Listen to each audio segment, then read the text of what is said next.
পানি পানি করতেছেন, সে পানি পান করবে এমন সময় আরেকজন তৃতীয় সাহাবী বলতেছেন পানি পানি। দ্বিতীয় সাহাবী পানি পান করেন নাই, তৃতীয় সাহাবীর কাছে যে দেখেন তিনিও শাহাদাত বরণ করেছে। এখান থেকে আসলেন দ্বিতীয় জনের কাছে, দ্বিতীয় জন এসে দেখেন তিনিও শাহাদাত বরণ করেছে। তৃতীয় জনের কাছে প্রথম জনের কাছে আসলেন, আয়েশা দেখেন প্রথম জন শাহাদাত বরণ করেছে। এই ইতিহাস পৃথিবীর কোনো জাতি দেখাতে পারবে না। একজনের পানি মৃত্যুর সময় পান করে, আরেকজন চায় তার পানিটা সে না খেয়ে অন্যকে দান করে। একমাত্র নবীর সাহাবী এবং নবীর উম্মতের জন্য এটা একটা বৈশিষ্ট্য, যেই বৈশিষ্ট্যর ব্যাপারে মহান আল্লাহ তাদের সার্টিফিকেট দান করেছেন। সুবহানাল্লাহ। মুহাম্মাদুর রাসূলুল্লাহ والذين معه أشداء على الكفار رحماء بينهم تراهم ركعا سجدا يبتغون فضلا من الله ورضوانا سيماهم في وجوههم من أثر السجود ذلك مثلهم في التوراة ومثلهم في الإنجيل وقال عليه الصلاة والسلام من صلى علي واحدة صلى الله عليه عشرا أو كما قال عليه الصلاة والسلام بلغ العلا بكماله كشف الدجى بجماله حسنت جميع خصاله صلوا عليه وآله रसूल खुदा की गुलामी में क्या है, जरा तुम गुलामी मियाँ करके देखो बलगल उला बिकमालिही कशफद दुजा बिजमालिही हसनत जमीअ खुसालिही सल्लु अलैहि व आलिहि सल्लल्लाहु अला सय्यिदिना व मौलाना मुहम्मद व अला आलिहि व सुहाबिहि वसल्लम अस्तगफिरुल्लाह इन्नल्लाह गफूरुर रहीम सुब्हानल्लाहि व बिहम्दिहि सुब्हानल्लाहिल अज़ीम। আল্লাহ পাকের অশেষ মেহেরবানি যে আল্লাহ পাক আমাদেরকে দুনিয়ার সমস্ত কাজ থেকে ফারেক করে আল্লাহর হুকুম পুরা করার জন্য আমাদেরকে মসজিদে আসার তৌফিক দান করেছেন। এই জন্য আল্লাহ পাকের দরবারে শুকরিয়া আদায় করে আলহামদুলিল্লাহ।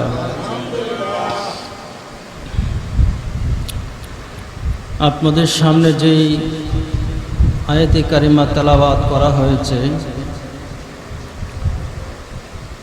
এই আয়াতের মাঝে আল্লাহ পাক এই উম্মতের শ্রেষ্ঠ সন্তানদের বর্ণনা করেছেন। আজমতে সাহাবা অর্থাৎ সাহাবা একরামের সম্মান, তাদের মর্যাদা, এই বিষয়ে এই আয়াতের মধ্যে আল্লাহ পাক আলোচনা করেছেন। নবী যেমন ইচ্ছা করলেই হওয়া সম্ভব না, কারণ নবী যারা ছিলেন, নবীদেরকে আল্লাহ পাক স্পেশালি একটা জামাত হিসাবে দুনিয়ার মধ্যে প্রেরণ করেছিলেন, কারণ তাদেরকে নবুয়ত দেওয়ার জন্যই নির্বাচিত করা হয়েছিল। এই জন্যে কেউ ইচ্ছা করলেই নবী হতে পারবে না।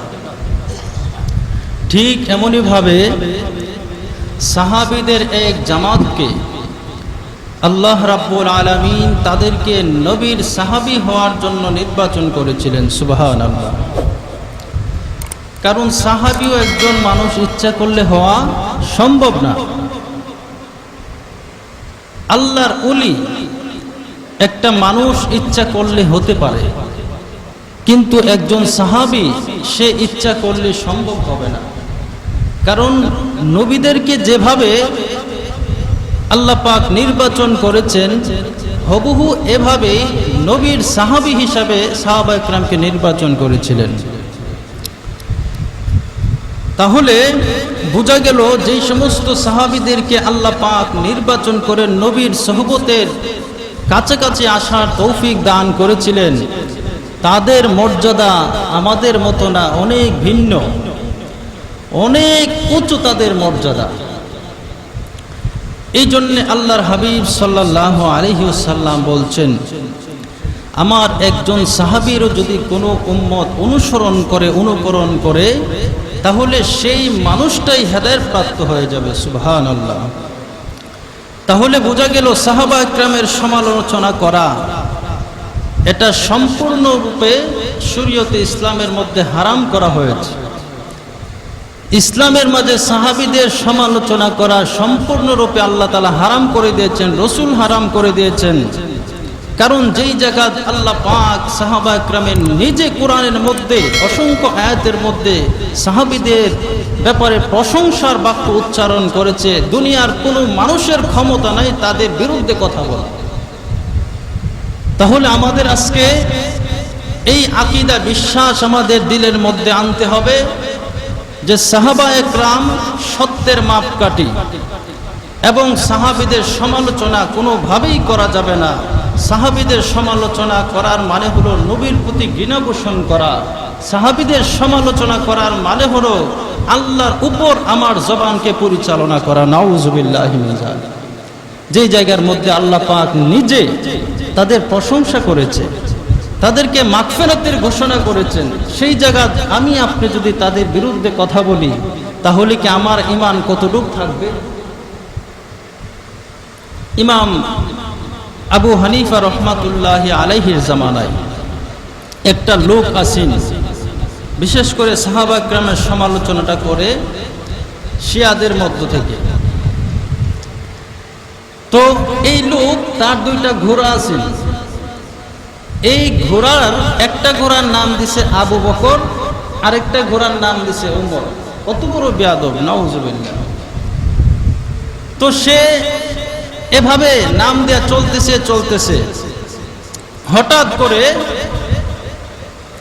একদিন শুনে যে ঘোড়া তাকে লাথি মাইরা লেছে। লাথিও এমন বেকুয়ার জায়গার মধ্যে দিছে বাঁচার মতো না। তখন হযরতে আবু হানিফা রহমাতুল্লাহি আলাইহির কাছে সংবাদ দেওয়ার পরে আবু হানিফা রহমাতুল্লাহি আলাইহি বলছেন, আচ্ছা, যেই ঘোড়াটা তাকে লাথি দিছে এই ঘোড়াটার নাম সে কি রাখছেন এটা একটু যাই না দেখো। অবশ্যই সেই ঘোড়াটার নাম উমর ছিল, কারণ উমর এমন একটা নাম যেই নামটা রাখলে এই আসরটা একটা মানুষের মধ্যে পড়ে যায়। অর্থাৎ সাহাবা একরামের নাম হযরতে আবু বকর সিদ্দিক রাদিয়াল্লাহু তাআলা আনহু সবথেকে সহনশীলতা একজন সাহাবী ছিলেন। এই আবু বকরের নাম এখনো উম্মতের মধ্যে রাখলে এই রকম একটা ভাব আসে, তার মধ্যে বিনয়ী ভাব চলে আসে। আবার দেখা যায় উমর এই নামটাও যদি রাখা হয় তাহলে এই নামেরও একটা পাওয়ার, এই নামের একটা তাসির মানুষের মধ্যে পড়ে যায়। এই জন্য নামেরও তাসির আছে। সেই বেঈমান শিয়া এক ঘোড়ার নাম রাখছে ওমর, আরেক ঘোড়ার নাম রাখছে আবু বকর। এখন খবর নেওয়া দেখে যেই ঘোড়ার নাম ওমর রাখছেন সেই ঘোড়াই তার বদার মধ্যে এমন লাথি মারছে, এক লাথিয়ে শেষ। এইরকম বেয়াদবি শিয়ারা করেন, কিন্তু শিয়াদের মধ্যে একদল শিয়া আছে যারা বতরিকা আউলাই, তারা কাফের, বিনা দলিলে কাফের। তো আমাদের আকীদা হবে সাহাবীদের প্রতি দৃঢ় ভালোবাসা রাখা, কারণ আল্লাহ নবী হাদিসের মধ্যে নবী বলছেন যে তোমরা সাহাবীদের ব্যাপারে সাবধান হয়ে যাও। আল্লাহ আল্লাহ ফি আসহাবি লা তাত্তাখিযুহুম গরাদাম মিন বাদি ফামান আহাব্বাহুম ফাবিহুব্বি আহাব্বাহুম ওমান আবগাদাহুম ফাবিবগদি আবগাদাহুম وخير أمتي قرني ثم الذين يلونهم ثم الذين يلونهم। আল্লাহ নবী বলতেছেন সাবধান সাবধান, আমার সাহাবীদের ব্যাপারে তোমরা আল্লাহকে ভয় করো, আমার পরে তোমরা সাহাবীদেরকে হিংসা এবং গালির বস্তু বানায়ো না, তাদেরকে তোমরা দোষী সাব্যস্ত করো না। নবী বলতেছেন ফামান আহাব্বাহুম ফাবিহুব্বি আহাব্বাহুম, যেই ব্যক্তি আমি নবীকে ভালোবাসলো তারা কোনোদিন সাহাবা একরামের সমালোচনা করতে পারে না। যারা সাহাবীদের প্রতি মহাব্বত রাখলো তারা প্রকৃত অর্থে আমার প্রতি ভালোবাসার কারণেই সাহাবীদের প্রতি মহাব্বত রাখলো। যারা আমি রাসূলের প্রতি ঘৃণা পোষণ করলো, প্রকৃত অর্থে সাহাবীদের প্রতি ঘৃণা পোষণ নয়। সাহাবীদেরকে ঘৃণা করার মানে হলো তাদের দিলে আমি নবীর ঘৃণা থাকার কারণেই সাহাবীদেরকে ঘৃণা করে। নাউজুবিল্লাহ। তাহলে কেমন আল্লাহ নবীর কাছে সাহাবা একরামের দাম ছিল। এরপর আল্লাহ নবী বলতেছেন ও খায়রু উম্মতি করনি সুম্মাল্লাযীনা ইয়ালুনাহুম সুম্মাল্লাযীনা ইয়ালুনাহুম। আল্লাহ নবী বলেন আমার জামানার মানুষ হলো, ইমানদাররা হলো সব থেকে শ্রেষ্ঠ। এরপরে সাহাবা একরামের পরে তাবিঈনগণ হলো সব থেকে শ্রেষ্ঠ। এরপরে হলো তাবিঈনগণ সব থেকে শ্রেষ্ঠ। অর্থাৎ তিন জামানার মানুষের শ্রেষ্ঠত্বের ব্যাপারে স্বয়ং আল্লাহর নবী গ্যারান্টি দিয়েছেন। এই তিন জামানার মানুষের ব্যাপারে আমাদের জবানকে বন্ধ রাখতে হবে। সাহাবা একরাম যদিও দোষ করে থাকেন, আল্লাহ পাকের কাছে নৈকট্য হওয়ার কারণে, আল্লাহর কাছে প্যারা হওয়ার কারণে আল্লাহ পাক তাদের প্রতি এমন সন্তুষ্ট হয়েছেন, আল্লাহর কাছে তারা এমনভাবে ক্ষমা চেয়েছেন, যার কারণে সাহাবা একরামের ব্যাপারে আল্লাহ কোরআনুল কারীমের মধ্যে ইরশাদ করে দিয়েছেন রাদিয়াল্লাহু আনহুম ওয়া রাদু আন। আমার সাহাবা একরাম এক সময় যদি তারা মূর্তির পূজা করত, এক সময় মারামারি কাটাকাটি হানাহানি বিভিন্ন রকমের অপরাধের সাথে জড়িত ছিল, কিন্তু তারা যখন মুহাম্মদ নবী সাল্লাল্লাহু আলাইহি ওয়াসাল্লামের সংস্পর্শে চলে এসেছে, জিন্দেগি সমস্ত অপকর্ম ছেড়ে দিয়েছে, সমস্ত পাপের পথ ত্যাগ করে তারা মুহাম্মদ নবীর অনুসারী হয়ে গিয়েছিল। এমন অনুসারী হয়েছিল যেভাবে আল্লাহ বলেছেন এইভাবেই তারা চলছেন, যেভাবে রাসূল বলেছেন এইভাবেই চলছেন, বিন্দু পরিমাণ কোনো অন্যদিকে তারা পা বাড়ায় নাই। সুবহানাল্লাহ। তাহলে সাহাবা একরাম তাদের প্রতিটা কদম, প্রতিটা কথা, প্রতিটা চলন, প্রতিটা বলন সব কিছু আল্লাহ এবং আল্লাহর রাসূলের এতাআতে চলেছেন, অনুসারী অনুকরণ ভাবে জীবন যাপন করেছেন। এই জন্য আল্লাহ পাক তাদের প্রতি এত খুশি হয়েছেন, হয়ে তাদেরকে সন্তুষ্টি ঘোষণা করে দিয়েছেন। সুবহানাল্লাহ। রাদিয়াল্লাহু আনহুম ওয়া রাদু আন, এই আয়াতের মানে কি জানেন? এই আয়াতের উদ্দেশ্য হলো আল্লাহ পাক সাহাবায়ে কেরামকে জান্নাতের সার্টিফিকেট দুনিয়াতে দিয়ে দিয়েছেন।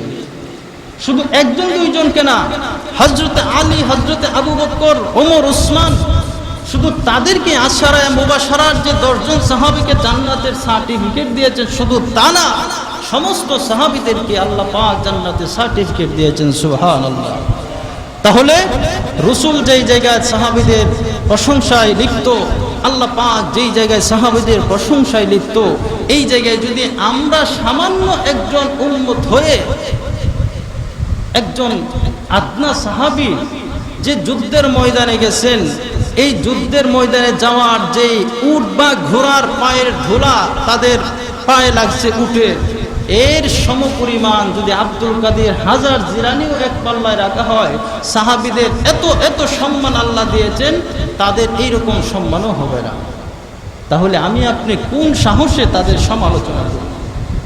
নামাজ পড়তেছি, মুয়াবিয়া খারাপ, নামাজ পড়তেছি, এই সাহাবী খারাপ, এই সাহাবী এই দোষ করেছে। আরে আল্লাহ যদি তাদেরকে ক্ষমার ঘোষণা করে দেন, আমি কেন খুঁজে খুঁজে তাদের দোষটা বের করি? এত বড় সাহস কিভাবে হলো আমাদের? এই জন্য আল্লাহ পাক সাহাবায়ে কেরামের কিছু গুণ এখানে বলেছেন। আল্লাহ পাক আয়াতুল কারীমার মধ্যে স্পষ্ট বলছেন, মুহাম্মাদুর রাসূলুল্লাহ, মুহাম্মদ সাল্লাল্লাহু আলাইহি সাল্লাম আল্লাহর রাসূল। এখানে একটু ব্যাখ্যা করতে হয়। এই জন্যে আজকেও কিছু বেঈমান নাস্তিক কুলাঙ্গার, তাদের কাছে মুহাম্মদ নামটা আসলে তাদের দিলের মধ্যে আঘাত লাগে, অ্যালার্জি তৈরি হয়। ইসলামের কথা শুনলে অ্যালার্জি আসে, তারা সইতে পারে না ইসলামের কথা। আজান তাদের কাছে খারাপ লাগে, তেলাওয়াত খারাপ লাগে, মসজিদ খারাপ লাগে, মাদ্রাসা খারাপ লাগে। এটা শুধু আজকে তাদের জন্য, এটা ওই সময়ের উত্তরসূরি তাদের যারা ছিল কাফের বেঈমান, তাদেরও এইরকম লাগছে। হুদায়বিয়ার সময়, হুদায়বিয়ার সন্ধির সময় হযরতে আলী রাদিয়াল্লাহু তাআলা আনহু চিঠির মধ্যে লিখছেন, মুহাম্মদুর রাসূলুল্লাহ, মুহাম্মদ আল্লাহর রাসূল।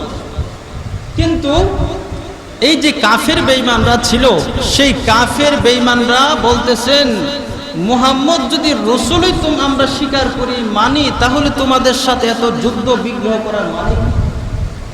মুহাম্মদ দেখতে আমরা রাসূল মানতেছি না, তাহলে আমাদের চিঠির মধ্যে এইভাবে রাসূল শব্দ থাকবে, এটা আমরা মানি না। এটা কাফেররা বলতেছেন। কিন্তু আল্লাহ নবী বড় ইসলামের স্বার্থে, শান্তি রক্ষার স্বার্থে হযরতে নবী পাক সাল্লাল্লাহু আলাইহি ওয়াসাল্লাম তাদের প্রস্তাবে রাজি হয়েছেন। প্রস্তাবে রাজি কি হয়েছে? যে তারা বলতেছেন চিঠির মধ্যে শুধু মুহাম্মদ থাকবে, মুহাম্মদ ইবনে আব্দুল্লাহ, আব্দুল্লাহর ছেলে মুহাম্মদ, এটা থাকবে, কিন্তু মুহাম্মাদুর রাসূলুল্লাহ, রাসূল শব্দটা থাকবে না। আল্লাহ পাক রাসূলকে জানায় দিলেন, হে রাসূল, এটাই আপনি মেনে নেন। সাময়িকের জন্য তারা অপদস্থ, অপলাঞ্ছিত আপনাকে ভাবতেছে করবে, তারা ভাবতেছে দুনিয়া থেকে আপনার নামের পেছনে মুহাম্মাদুর রাসূল, রাসূল শব্দটা শেষ করে দিবে, কিন্তু আমি আল্লাহ আপনার নামকে এত সমুন্নত করব, এটা তারা শেষ করবে কিভাবে? আমি আল্লাহ পাক কুরআনুল কারীমের মধ্যে আপনার নাম ঘোষণা করেছি, মুহাম্মাদুর রাসূলুল্লাহ। হে নবী মুহাম্মদ সাল্লাল্লাহু আলাইহি ওয়াসাল্লাম, মক্কার কাফের বেঈমানেরা আপনাকে রাসূল বলে স্বীকার করতে প্রস্তুত নয়, তারা এটাকে মানতে প্রস্তুত নয়। তারা চিঠির মধ্যে রাসূল শব্দটাকে দূরে সরিয়ে দিতে চায়। তারা চায় এই দুনিয়ার মধ্যে মুহাম্মদ শব্দের সাথে রাসূল থাকবে না। কিন্তু আমি আল্লাহ এই নামকে এত সমুন্নত করেছি, এই নামকে এত স্থায়ী করেছি। এই নাম শুধু এখন তা নয়, এই চিঠির মধ্যে নয়, আপনি যে মুহাম্মাদুর রাসূলুল্লাহ, আপনি যে আল্লাহর নবী মুহাম্মদ রাসূল, এটা আমি কুরআনুল কারীমের মধ্যে লিখে দিয়েছি। সুবহানাল্লাহ। এই নাম 2-4 দিন থাকবে এমন নয়, এই নাম মাস থাকবে এমন নয়, যুগ থাকবে এমন নয়। এই নাম আমি আল্লাহ কিয়ামত পর্যন্ত জারি রাখবো, এবং সেই নাম 1-2 জন তেলাওয়াত করবে, পড়বে, স্মরণ করবে না। এই নাম কিয়ামত পর্যন্ত আনেওয়ালা কোটি কোটি মানুষগুলো এই নামের স্মরণ করবে সুবহানাল্লাহ। কাফেররা চাইছে আল্লাহর মুহাম্মদের শেষে রসুল শব্দটাকে শেষ করে দেওয়ার জন্য, আর আল্লাহ মর্জি হলো যে না, তারা শেষ করতে চায়, কিন্তু আমি আল্লাহ তাআলা আপনার নামকে এত উঁচা করব যে কিয়ামত পর্যন্ত কোটি কোটি মানুষ জবানের মধ্যে মুহাম্মদুর রাসূলুল্লাহ জ্বলবে। সুবহানাল্লাহ। সংক্ষেপে এই আলোচনাটা করলাম। সূরাতুল কুরআনুল কারীম আরেক আয়াতের মধ্যে বলতেছেন, ওয়ারাফা'না লাকা যিকরাক, হে নবী আপনার শান ও মান আমি আল্লাহ এত উঁচু করেছি। তারা শুধু চিঠির মধ্যে রসুল শব্দ দূর করে দেওয়ার জন্য, কেটে দেওয়ার জন্য চাইছে, আর আমি আল্লাহ আপনার নামকে তো সমুন্নত এবং প্রশংসিত পরিচিত করেছি। আজান যখন মুয়াজ্জিন আল্লাহু আকবারের ধ্বনি দিয়ে আজান দেয়, সেই আজানের মাঝে আমার বরত্ব শুধু তাই নয়, এই আজানের মধ্যে আপনার নামেরও স্মরণ করা হয় কিনা? নামাজের মাঝে শুধু আমার বন্দেগী করা হয় তাই নয়, আমার নাম তাসবিহ তাহলিল পড়া হয় শুধু তাই নয়, নামাজের মাঝে আপনি রাসূলের অনুসরণ অনুকরণ করারও ব্যবস্থা রেখেছি। অর্থাৎ এমন কোনো কাজ নেই যেখানে আমি আল্লাহকে স্মরণ করবে আমার বান্দারা, সেখানে আপনার নামেরও স্মরণ আমি রেখে দিয়েছি। ওয়ারাফা'না লাকা যিকরাক, আমি আল্লাহ আপনার নাম এত উঁচু করেছি, সমুন্নত করেছি। বেঈমান কাফের নাস্তিকেরা যদিও চায় আপনার নাম পৃথিবীতে না থাকুক, কিন্তু আল্লাহ পাক আমি আপনার নামকে এতই উঁচু করেছি, শুধু মানুষে আপনার নাম জপে তাই নয়, শুধু জিন ইনসান জপে তাই নয়, আপনার নাম পশু পাখিরা জপে, মাটি জপে, গাছে জপে, দুনিয়ার সমস্ত মাখলুক তাদের জবানে দুরুদ ও সালাম সর্বদাই বইতে থাকে। সুবহানাল্লাহ। আল্লাহ নবীকে এত সমুন্নত করেছেন, কিন্তু বেঈমান কাফেররা চায় রাসূলের নাম উচ্চারিত না হোক। যতই চাক আল্লাহর দ্বীন পৃথিবীর মধ্যে থাকবে কি থাকবে না? প্রত্যেক যুগের মধ্যেই হাজার হাজার না লক্ষ মানুষও শহীদ হয়েছে দিনের জন্য, কিন্তু দিনের জন্য শহীদ হয়েছে মানুষ, কিন্তু দিন কি চলে গেছে না? দিন বাঁচতেছে আরো। আগে কোরআন পড়নেওয়ালা আসেন কয়লা, এখন সারা পৃথিবীর মধ্যে কোটি কোটি মানুষ কোরআন পড়তে জানে। আগে হাফেজে কোরআন আছেন কয়জন, কিন্তু এখনো পৃথিবীর মাঝে লক্ষ লক্ষ হাফেজে কোরআন আছে। আগে আলেম আছেন কয়জন, কিন্তু এখন পৃথিবীর মধ্যে কোটি কোটি আলেম আল্লাহ পাক রাখছেন। এই জন্য ভাই দোস্ত বুজুর্গ, এখানে সংক্ষেপ আলোচনা করলাম মুহাম্মাদুর রাসূলুল্লাহ। এখন মুহাম্মদ সাল্লাল্লাহু আলাইহি ওয়াসাল্লামের সাথীদের ব্যাপারে, সাথীদের প্রশংসায় আল্লাহ পাক বলতেছেন, ওয়াল্লাযীনা মাআহু আশিদ্দাউ আলাল কুফফার রুহামাউ বাইনাহুম তারাহুম রুকআন সুজদান يبتغون فضلا من الله ورضوانا। আল্লাহ পাক বলতেছেন মুহাম্মদ সাল্লাল্লাহু আলাইহি ওয়াসাল্লামের সাথীদের অর্থাৎ সাহাবা একরামের প্রশংসা করতেছেন, তাদের কিছু ভালো গুণ তারা বলতেছেন। আমরা তো এমন মুসলমান, যখন মসজিদ আছে আমাদের ঈমান থাকে একরকম, যখন নির্বাচনের 5 টাকার ছা আসে তখন আমাদের ঈমান হয়ে যায় আরেক রকম। আমাদের মসজিদে আসলে ইমানের অবস্থা থাকে একরকম, বাহির হলে ইমানের অবস্থা হয়ে যায় আরেক রকম। মসজিদে এসে ইমানদারের কথা বলি, মুসলমানের কথা বলি, বাহিরে যাওয়ার পরে ইহুদিদের সুরে, খ্রিস্টানদের সুরে, নাস্তিকদের সুরে আমাদের সুর মিলায় ফেলে, নাউজুবিল্লাহ। কিন্তু সাহাবীদের অবস্থা এরকম ছিল না। আল্লাহ বলতেছেন সাহাবা একরামের গুণ কেমন, সাহাবীদের গুণগুলো কত শক্ত মজবুত। আল্লাহ বলেন ওয়াল্লাযীনা মাআহু আশিদ্দাউ আলাল কুফফার, সাহাবা একরাম এত শক্ত, এত শক্ত, কিন্তু সেই শক্ত কোনো মুমিনের ক্ষেত্রে নয়, সাধারণ মানুষের ক্ষেত্রে নয়। সেই শক্ত হলো জালেম কুফফারদের বিরুদ্ধে। যখন আল্লাহর জন্য পৃথিবীর বুক থেকে যখন তারা ইসলামকে সরিয়ে দিতে চেয়েছিল, মুহাম্মদ সাল্লাল্লাহু আলাইহি ওয়াসাল্লামকে সরিয়ে দিতে চেয়েছিল, এমন সময় সাহাবায়ে কেরাম এমন ভাবে গর্জে উঠেছিল, নিজের জান প্রাণ দিয়ে তাদের বিরুদ্ধে মোকাবেলা করেছিল। সাহাবীরা কেমন ঈমানের অধিকারী! আজকে আমরা ভাই ভাইয়ের জন্য নাফরমানি করি, বাপ বেটার জন্য নাফরমানি করি, আমার বংশের জন্য আমরা নাফরমানিতে লিপ্ত হই।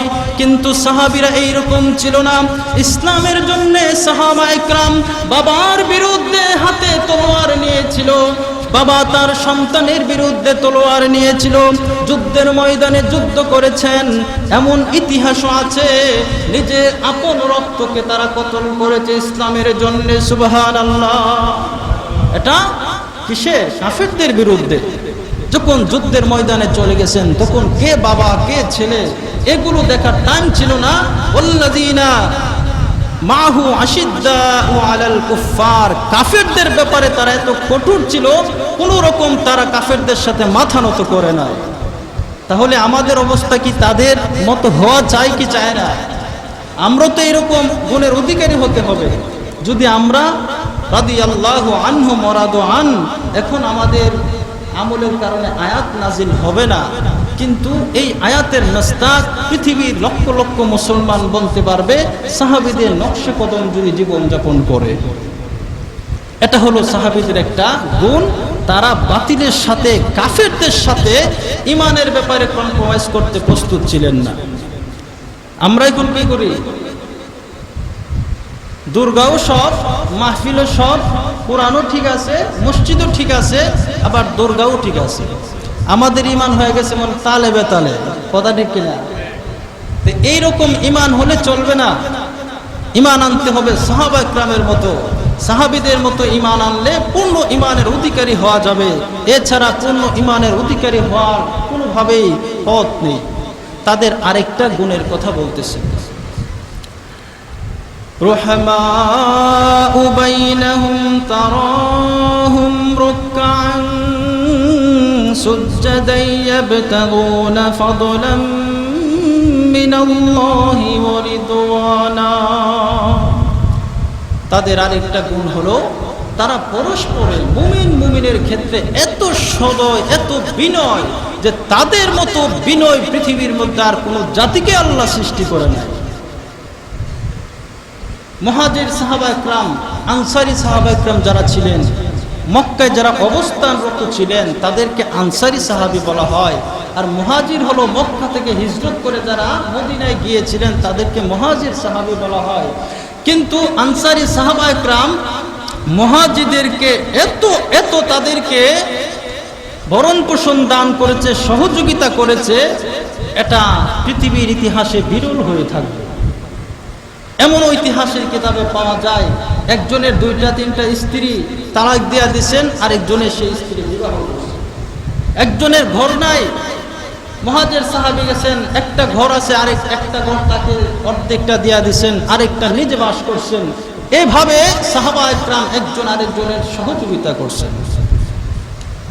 আর আমরা সহযোগিতা করব দূরের কথা, গরিবের বিস্কুট পর্যন্ত আমরা লোভ সামলাইতে পারি না। বিস্কুটটা পর্যন্ত আমরা 10 টাকা 20 টাকার বিস্কুটটা পর্যন্ত লোভ সামলাইতে পারি না, আবার বিনয় অনুনয় কিভাবে আসে।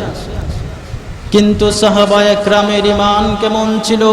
রুহামাউ বাইনাহুম, পরস্পরে এত বিনয় ছিল, এত পাগলপানা ছিল এক মুমিন আরেক মুমিনের ক্ষেত্রে। আল্লাহ নবীর দরবারে রাত্রে বেলা হঠাৎ করে একজন সাহাবী মেহমান এসেছেন। নবী বলেছেন, এখানে তোমাদের মধ্যে এমন কেউ আছে কিনা যে আমার এই সাহাবীকে মেহমানদারি করাবে? একজন সাহাবী মজমা থেকে দাঁড়িয়ে বলতেছেন, ইয়া রাসূলুল্লাহ, আপনি যদি অনুমতি প্রদান করেন তাহলে আমি তাকে মেহমানের জন্য গ্রহণ করলাম। আল্লাহ নবী বলছেন ঠিক আছে যাও, তুমি মেহমানদারির ব্যবস্থা করো। কিন্তু সেই সাহাবী জানে না তার ঘরের মধ্যে কত লোক খানা ছিল। ঘরের মধ্যে গিয়া দেখেন এমন কোনো খানা নাই যে তারা ৩-৪ জন মিলে খেতে পারবে। তারা 2 জন স্বামী স্ত্রী বাচ্চা আছে, কিন্তু যেই খানা আছে এটার পরিমাণে তো স্বল্প, তারা খেলে মেহমানে খাইতে পারবে না। তারা খাইলে মেহমানে খাইতে পারবে না, এত অল্প সংখ্যক খাবার, সামান্য খাবার। 2 জন স্বামী স্ত্রী একসাথে বৈশা পরামর্শ করছে এখন কি করা যায়। আমরা যদি খাই, আমাদের সন্তানরা যদি খায়, তাহলে তো এই আমাদের মেহমানের পেট ভরবে না। এখন কি করা যায়? স্বামী বলতেছেন একটা বুদ্ধি মাথায় আসছে, এই বুদ্ধিটা কাজে লাগায়। কি বুদ্ধি? বুদ্ধি হলো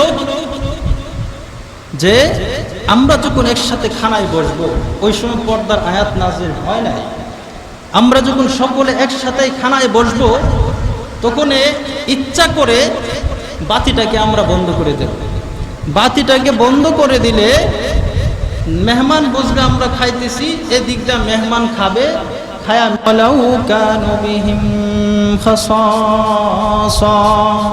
তোমাদের এই কাজের প্রতি সন্তুষ্ট হয়ে আল্লাহ পাক তোমাদের শানে আয়াতুল কারিমা নাজিল করে দিলেন। সুবহানাল্লাহ, কি কাজটা করছে। আর আমাদের এখন অবস্থা হচ্ছে মেহমান আসলে মেহমানকে আরো তাড়াই দেই, যদি না যাই তো জিজ্ঞাসা করি এখন আপনি কই যাইবেন, কথা ঠিক না, এখন আসছেন এখান থেকে কই যাইবেন, মানে মেহমানকে তাড়াইয়া দেওয়ার জন্য আমরা যথেষ্ট চেষ্টা করি। কিন্তু সাহাবীদের মধ্যে এটা ছিল না, নিজেরা না খেয়ে অন্যকে খাওয়াইছে। নিজেদের পেটে ক্ষুধার পাহাড়, কিন্তু নিজের পেটে না দিয়ে অন্যের পেটে খানা দিচ্ছেন, এটা ছিল সাহাবীদের নীতি। আর তুমি এই পলিমুদ্দি আর সুলুমুদ্দি তাদের বিরুদ্ধে কথা বলো। এই জন্য আপনাদেরকে সতর্ক করতেছি, যারা সাহাবীদের যেই জামাতের মধ্যে, যেই দলের মধ্যে সাহাবীদের সমালোচনা থাকবে, এটা 100-র মধ্যে 1000% ধরে নিতে হবে এটা বানতো আকীদা, বানতো দল, কথা ঠিক কিনা? কারণ সাহাবীদের সমালোচনা কোন ইমানদার করতে পারে না, ইমানের ঘাটতি হবে। যুদ্ধের ময়দানে কয়েকজন সাহাবী শাহাদাতের মৃত্যুবরণ করেছেন, কিন্তু একজন সাহাবী দেখেন একজন পানি করতেছেন, সে পানি নিয়ে আসছেন। এই সাহাবী পানি পান করবে, আরেকজন কাছের সাহাবী পানি করতেছেন, সে পানি না খেয়ে তার কাছে দিয়া দিলেন। সে পানি করতেছেন, সে পানি পান করবে, এমন সময় আরেকজন তৃতীয় সাহাবী বলতেছেন পানি। দ্বিতীয় সাহাবী পানি পান করেন নাই, তৃতীয় সাহাবীর কাছে যে দেখেন তিনিও শাহাদাত বরণ করেছে। এখান থেকে আসলেন দ্বিতীয় জনের কাছে, দ্বিতীয় জন এসে দেখেন তিনিও শাহাদাত বরণ করেছে। তৃতীয় জনের কাছে প্রথম জনের কাছে আসলেন, আয়েশা দেখেন প্রথম জনও শাহাদাত বরণ করেছে। এই ইতিহাস পৃথিবীর কোনো জাতি দেখাতে পারবে না, একজনের পানি মৃত্যুর সময় পান করে, আরেকজন চায় তার পানিটা সে না খেয়ে অন্যকে দান করে। একমাত্র নবীর সাহাবী এবং নবীর উম্মতের জন্য এটা একটা বৈশিষ্ট্য, যেই বৈশিষ্ট্যর ব্যাপারে মহান আল্লাহ তাদের সার্টিফিকেট দান করেছেন। সুবহানাল্লাহ। এই জন্য আল্লাহ পাক পবিত্র কোরআনে বলেছেন, والذين معه أشداء على الكفار رحماء بينهم تراهم ركعا سجدا يبتغون فضلا من الله ورضوانا। আল্লাহ বলেন এই যে 2টা গুণ তাদের বর্ণনা করলাম, কাফেরদের বেলায় অত্যন্ত কঠোর এবং তাদের পরস্পরে অত্যন্ত বিনয়। শুধু তাই নয়, তাদেরকে তুমি দেখতে পাবে দিনের বেলা যখন হাঁটবে তাদের চেহারার মধ্যে সেজদার চিহ্ন দেখতে পাবে, তারা সেজদায় থাকে, রুকুতে থাকে। এটা একমাত্র তাদের রব আল্লাহকে সন্তুষ্টি করার জন্যে। সাহাবায়ে কেরাম এত অধিক পরিমাণে নামাজ পড়তেন। এই নামাজের কারণে, নামাজের একটা চিহ্ন আলামত তাদের চেহারার মধ্যে বেশি উঠে। আর যেই মানুষের দিল যত সুন্দর হবে, যেই মানুষের দিলের আখলাক যত সুন্দর হবে, দিল সুন্দর হলে তার চেহারার মধ্যে এই সৌন্দর্যতা ভেসে ওঠে।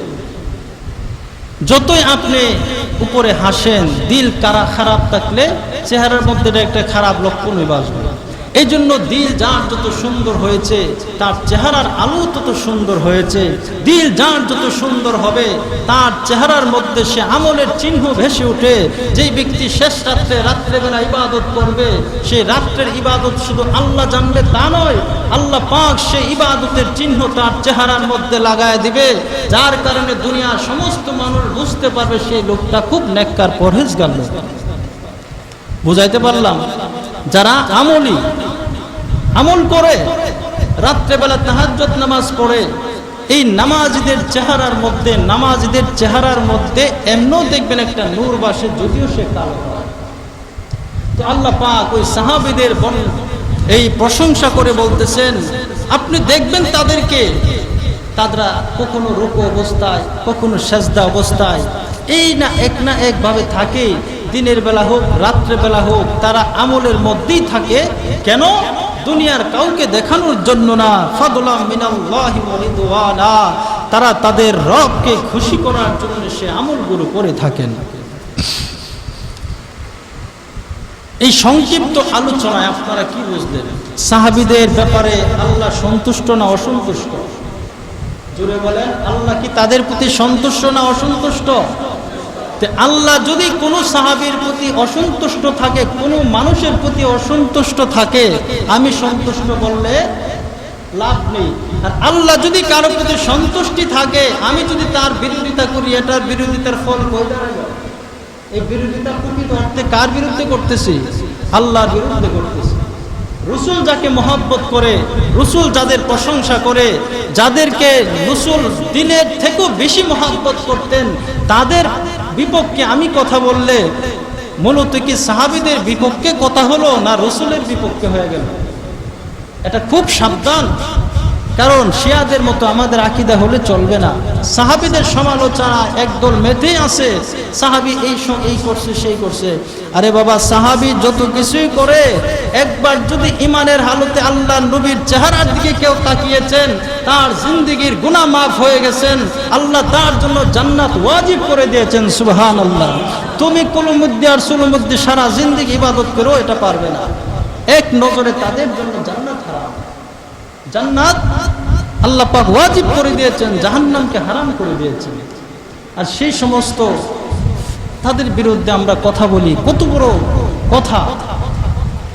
এই জন্যে সূরা বাকারার 2 পৃষ্ঠার মধ্যে আল্লাহ পাক বলছেন, وَإِذَا قِيلَ لَهُمْ آمِنُوا كَمَا آمَنَ النَّاسُ قَالُوا أَنُؤْمِنُ كَمَا آمَنَ السُّفَهَاءُ أَلَا إِنَّهُمْ هُمُ السُّفَهَاءُ وَلَكِنْ لَا يَشْعُرُونَ। এই মুনাফিক মার্কা যারা ছিল, তাদের চরিত্রটা কেমন ছিল? আজকে আমাদের মাঝে আমরা মুসলমান নামাজ পড়ে আমাদের চরিত্র এরকম হয়ে গেছে। এই মুনাফিকরা নবীর জামানায় তাদের দুর্মুখা অবস্থা ছিল। নবীর দরবারে আসছে, মুসলমানদের কাছে আসছে, আশা বলতেছেন আমরা তো মুসলমান, আরে হুজুর আমরা তো আপনাদের সাথে আছি। আর পেছনে গিয়া যত বড় বাসটা আছে এই বাসটা দিয়ে দেয়। কথা ঠিক কিনা? যত রকম ইসলামের উল্টা আছে, হুজুরার উল্টা আছে, মসজিদ মাদ্রাসার উল্টা আছে, দূরে গিয়ে এগুলা শুরু করে, আর কাছে এসে বলে হুজুর আপনাদের সাথে আমরা আছি। এটা মুনাফিকি আলামত। কাফেররা এইরকম করতো, নবীর কাছে আসতে বলতো আপনার উম্মত, আমরা আপনার সাথে আছি। মুমিনদের কাছে এসে বলতো আমরা আপনার সাথে আছি। আল্লাহ বলেন যখন তাদের শয়তানদের কাছে যায়, শয়তান বলছেন মুনাফিকদেরকে, তারা যখন তাদের শয়তানদের কাছে যায়, তারা বলে আরে আমরা তো মুসলমানদেরকে ধোঁকা দেওয়ার জন্য তাদের সাথে গেছি, মূলত তো আমরা তোমাদের সাথে। তাদেরকে আল্লাহ বলতেছেন, হে মুনাফিকের দলেরা, তোমরা দুনিয়াতে ফিতনা সৃষ্টি করো না। তারা সহিভাবে বলে, আরে আমরা ফিতনা কি সৃষ্টি করি, আমরা তো দুনিয়াতে শান্তি চাই। আল্লাহ বলতেছেন, না, তোমাদের এই রকম ঈমানে চলবে না। তোমরা কাদের মতো ঈমান আনবে? ওয়াইদা কিলা লাহুম আমিনু কামা আমানান নাস, তাদেরকে যখন বলা হয় তোমরা ওই সমস্ত মানুষের মতো ঈমান আনো যারা ঈমান এনেছে, ওই সমস্ত মানুষ আমাদেরকে বলা হয় নাই, তাবেঈদেরকে বলা হয় নাই, আমাদের পরবর্তীদেরকে বলা হয় নাই। আল্লাহ যখন বলেছেন তোমরা এই সমস্ত মানুষের মতো ঈমান আনো, এর মানে হলো নবীর জামানায় আমরা ছিলাম না, সাহাবায়ে কেরাম ছিল। নবীর জামানায় কে ছিল? সাহাবীরা ছিল। আল্লাহ বলেন, হে মুনাফিকের দলেরা, তোমরা ঈমান আনো। কার মতো ঈমান আনবে? সাহাবীদের মতো ঈমান আনো। কারণ হলো তাদের ঈমান এমন মজবুত হয়েছে, যদি তাদের গলার মধ্যে ছুরি লাগানো হয়, যদি তাদেরকে শুলিতে চড়ানো হয়, যদি তাদেরকে আগুনে পুড়িয়ে দেওয়া হয়, যদি তাদেরকে পানিতে ডুবিয়ে দেওয়া হয়, এরপরও একজন সাহাবী তার ঈমান থেকে বিন্দু পরিমাণ দূরে সরবে না। হযরতে বেলাল হাবশী রাদিয়াল্লাহু তাআলা আনহু ব্যাপারে আপনারা জানেন, বেলাল যখন আহাদ আহাদ জপে, আহাদ মানে কি? আল্লাহ এক, আর কাফের বেঈমানরা আল্লাহকে এক মানে না, আল্লাহকে এক মানে না। কিন্তু বেলালের দিলের মধ্যে ইশকে রাসূল, ইশকে আল্লাহ এমন গালেব হয়েছে, কাফের বেঈমানেরা উত্তপ্ত গরমের মাঝে বেলালকে শোয়া দিয়া বেলালের দুই হাতের মধ্যে পেরেক লাগায়, হাতের মধ্যে পায়ের মধ্যে পেরেক লাগায়া বেলালের বুকের মধ্যে উত্তপ্ত গরমের মধ্যে শোয়াইয়া বেলালের বুকের মধ্যে তো বড় পাথর দিয়া চাপা দিয়া রাখে, আর বলে, হে বেলাল, তুই যদি ইসলাম ত্যাগ করিস, তুই যদি মুহাম্মদের ধর্ম ত্যাগ করিস, তাহলে তোকে আর শাস্তি দেব না। তোর জবান থেকে আহাদ শব্দটা সরায় নে, তাহলে তোর শাস্তি লাঘব হয়ে যাবে, তুই মুক্তি পেয়ে যাবে। কিন্তু বেলাল রাদিয়াল্লাহু তাআলার অন্তরের মধ্যে ঈমানের পাওয়ার এতই ছিল, বেলাল বলে, হে বেঈমানের দলেরা, আমাকে তোরা আগুন দিয়ে পোড়াইতে পারিস, আমাকে তোরা পাথর দিয়ে নিক্ষেপ করে হত্যা করতে পারিস, আমাকে শুলিতে চড়াইতে পারিস, কিন্তু মুহাম্মদের মুহাব্বত আমার দিলের মাঝে যেভাবে এসেছে, আল্লাহর মুহাব্বত আমার দিলের মাঝে যেভাবে এসেছে, আমার জীবন গেলে আমি কোনোদিন আল্লাহ এবং রাসূলকে ত্যাগ করতে পারি না। সুবহানাল্লাহ, এটার নাম হলো ঈমান। আর ফার্স্ট ইয়ার সার কাছে আমরা বিক্রি হয়ে যায়, কি ঈমান লয়ে গেলেন? মাত্র 5 টাকার চা। আল্লাহ আল্লাহ আমাদের সকলকে হেফাজত করুন। ইশকে রাসূল, ইশকে সাহাবী দিলের মধ্যে থাকতে হবে। এই জন্য পাকিস্তানে একটা এই জামাত আছে, আজমতে সাহাবা। সাহাবীদের আজমতের জন্য, সাহাবীদের প্রশংসায় তারা লিপ্ত থাকে। সাহাবীদের মান সম্মান দুনিয়ার মধ্যে আল্লাহ নবী যেভাবে রেখে দিয়েছেন, এভাবে রাখার জন্য তারা আপ্রাণ চেষ্টা করতেছেন। এক একজনের পর এক একজন শাহাদাত বরণ করতেছেন।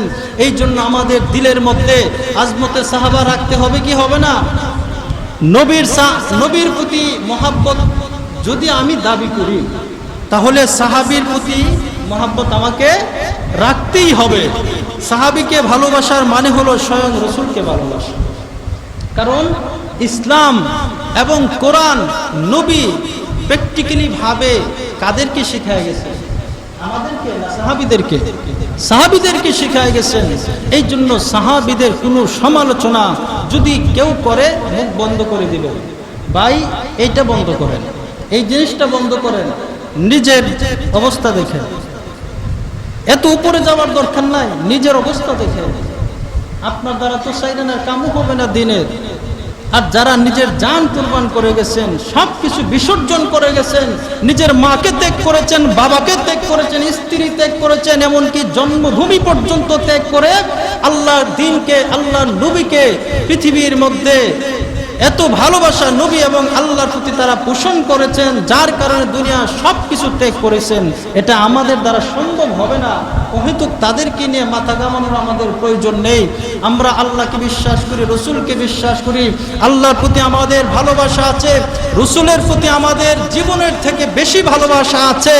এই জন্য আমরা সাহাবীদেরকে মহব্বত করি। তাহলে এই সংক্ষিপ্ত বয়ানের মাধ্যমে আজকে আমরা কি বুঝতে পারলাম? যে আজমতে সাহাবা একরামের প্রতি আমাদের অন্তর দিয়ে ভালোবাসা থাকতে হবে। সাহাবীদেরকে মহব্বত করা মানে আল্লাহর মহব্বত পাওয়া, সাহাবীদেরকে মহব্বত করার মানে হলো রসুলের মহব্বত পাওয়া, সাহাবীদেরকে ঘৃণা করার মানে হলো আল্লাহর প্রতি ঘৃণা পোষণ করা, সাহাবীদেরকে ঘৃণা করার মানে হলো রসুলের প্রতি ঘৃণা করা, সাহাবীদের সমালোচনার মানে হলো আল্লাহ পাকের তাহমিদ প্রশংসার যে কোরআনুল কারিমে বাক্যগুলো ব্যবহার করেছেন কোরআনের বিরোধিতা করা, সাহাবীদের বিরোধিতা করার মানে হলো স্বয়ং রসুলের বিরোধিতা করা। এটা বুঝতে হবে। আল্লাহ পাক আমাদের সকলকেই এই সংক্ষিপ্ত বয়ানের উপর আমল করার তৌফিক দান করুক। ওয়া আখির দাওয়ানা আলহামদুলিল্লাহি রাব্বিল আলামিন।